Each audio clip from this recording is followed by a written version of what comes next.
ਤੇ ਆਪਾਂ पहुँच गए जी छत्रपति शिवाजी टर्मिनल जोड़ा पैंदा गा अपना मुंबई दे विच रेलवे स्टेशन है। तो बस आप करते हैं इतों शुरुआत अज की आप वीडियो की।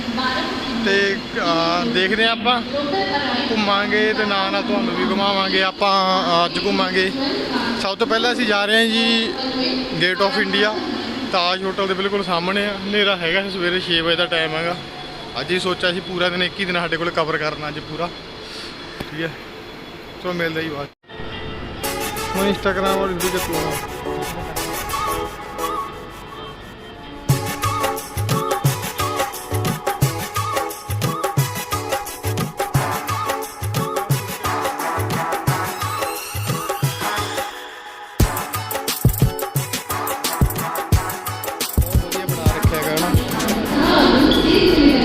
कलाकारी देखो जी इस चीज़ की कितना वधिया स्वार्थ बयान इन्होंने बनाया हुआ है। तो हुण चलते हैं आप गेट ऑफ इंडिया की वल।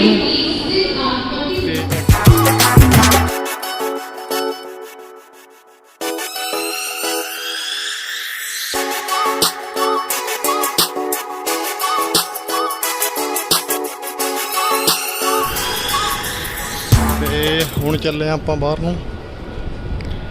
आ लोकल ट्रेनां खड़ियां हो रखियां ने मैक्सीमम।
तो तुसी मेरे पीछे देख रहे हो आह अपना